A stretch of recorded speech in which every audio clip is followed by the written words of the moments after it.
आप सभी विद्यार्थियों का इस चैनल पर हार्दिक स्वागत है। इस टॉपिक में यूपी बोर्ड क्लास 9th के सामाजिक विज्ञान के भाग 3 नागरिक शास्त्र के पहले चैप्टर को बहुत ही आसान तरीके से समझते हैं कि इसमें कौन कौन से इम्पोर्टेंट टॉपिक हैं। और इस चैप्टर का नाम है, यहाँ पर देख लीजिए, लोकतंत्र क्या, लोकतंत्र क्यों। हम सभी लोग जानते हैं कि भारत एक लोकतांत्रिक देश है, जहाँ की मालिक वहाँ की जनता होती है। तो आइए इस चैप्टर के जितने भी इम्पोर्टेंट टॉपिक हैं, किन किन टॉपिकों को हमको पढ़ना है, उसे देखते हैं और उसके बाद इसे विस्तार से इसका अध्ययन करते हैं। तो जो बच्चे इस चैनल पर नए हो, कृपया चैनल को सब्सक्राइब कर लें, क्योंकि इस चैनल पर क्लास 6 से लेकर 12 तक की तैयारी बहुत ही अच्छे से करवाई जाती है। तो आइए बिना रुके हम इसे शुरू करते हैं। लोकतंत्र क्या, लोकतंत्र क्यों। पहले हम लोग जान जाएं कि लोकतंत्र क्या है और क्यों यह है। लोकतंत्र एक प्रकार का शासन व्यवस्था है जिसमें सभी व्यक्ति को समान अधिकार होता है। यानी जहां पर लोकतंत्र होता है वहां पर सभी व्यक्तियों का स्वयं यानी सबका समान यानी बराबर का अधिकार होता है। एक अच्छा लोकतंत्र वह है जिसमें राजनीतिक और सामाजिक न्याय के साथ साथ आर्थिक न्याय की व्यवस्था भी है। देश में यह शासन प्रणाली लोगों को सामाजिक, राजनीतिक तथा धार्मिक स्वतंत्रता प्रदान करती है। और लोकतंत्र के विषय में अमेरिका के तीसरे राष्ट्रपति अब्राहम लिंकन ने कहा भी है, लोकतंत्र जनता के लिए जनता का शासन है। यह अब्राहम लिंकन ने कहा है। तो लोकतंत्र एक ऐसा शासन है जिसमें सभी व्यक्तियों को समान अधिकार मिलता है, चाहे वह राजनीतिक दृष्टि हो, सामाजिक, आर्थिक या धार्मिक दृष्टि हो, सभी में उनको स्वतंत्रता मिलती है।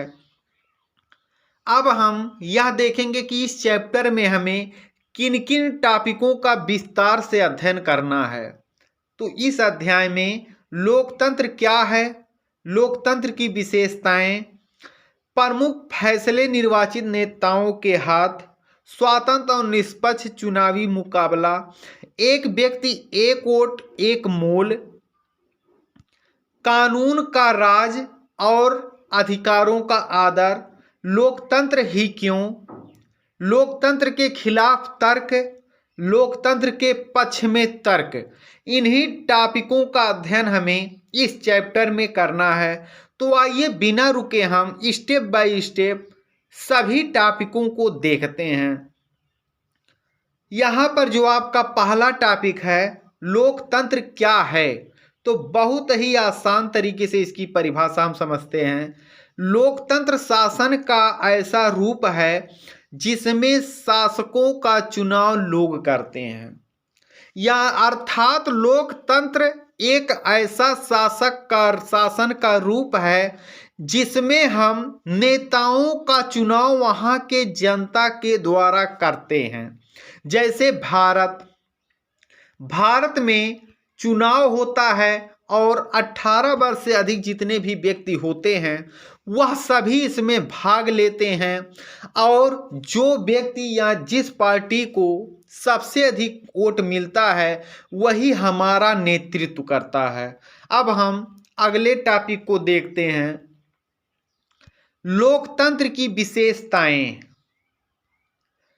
पहला है, इसमें शासक लोगों द्वारा चुने जाते हैं। हम लोग मतदान करते हैं और चुनाव में जितने भी प्रतिनिधि होते हैं उसमें से कोई एक जीतता है। दूसरा, निःशुल्क और प्रतिस्पर्धी चुनाव आयोजित होते हैं।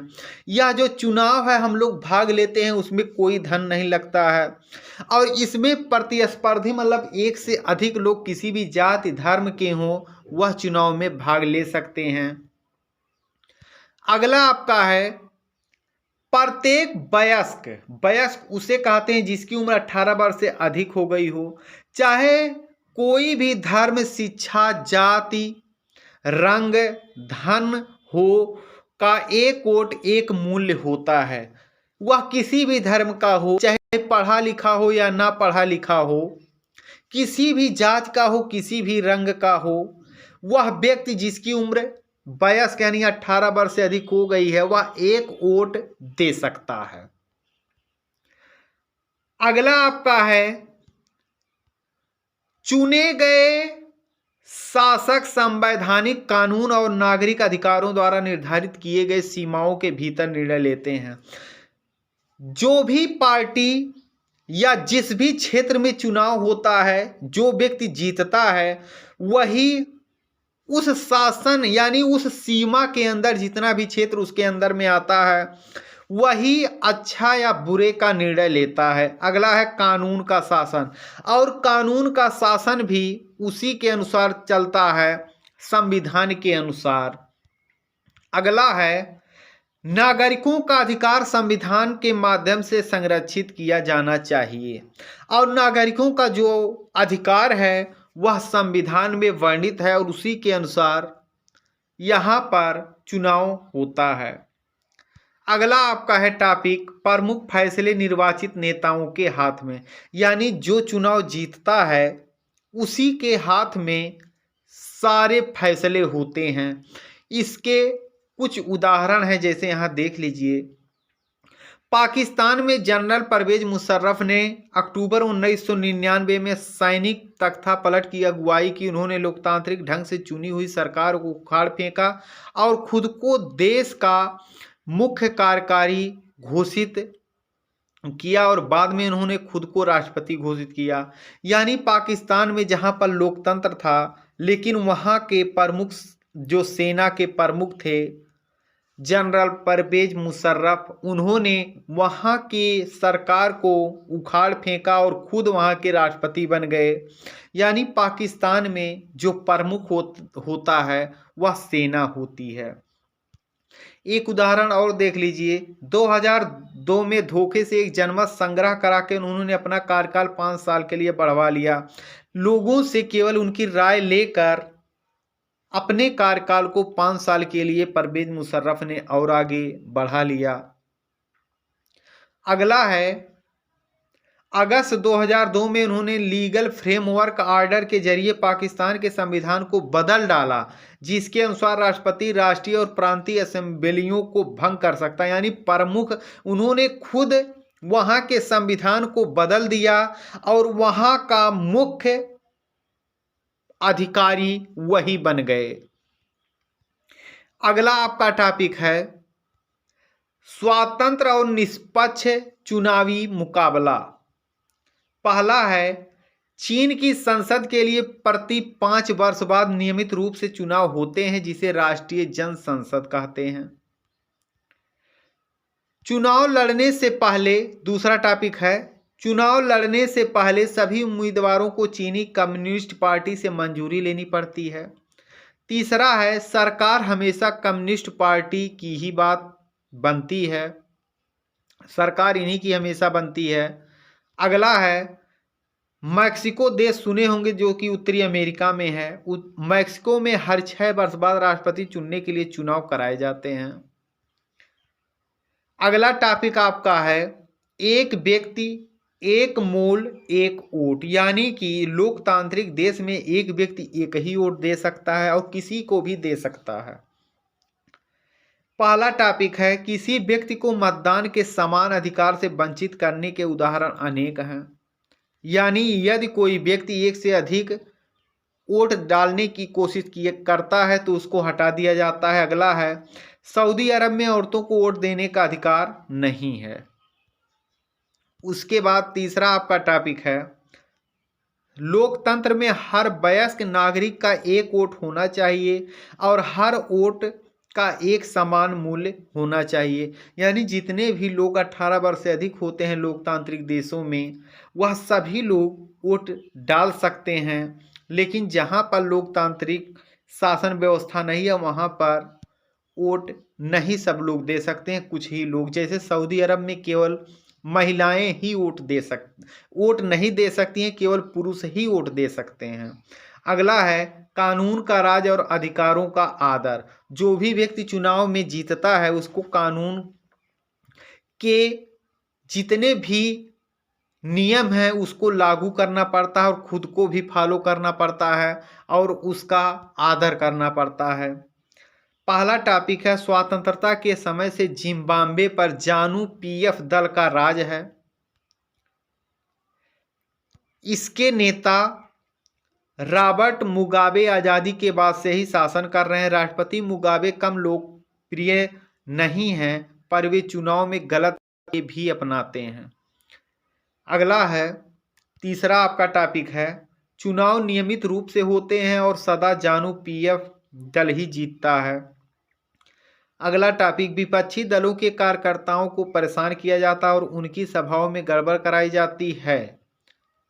यह आपका कानून का राज और अधिकारों का आदर है। अगला टॉपिक है, सरकार विरोधी प्रदर्शनों और आंदोलनों को गैर कानूनी घोषित कर दिया गया है। अब यहाँ पर हम देखते हैं इम्पॉर्टेंट टॉपिक अगला, लोकतंत्र ही क्यों जरूरी है। तो इसके खिलाफ तर्क देखेंगे और इसके पक्ष में तर्क देखेंगे।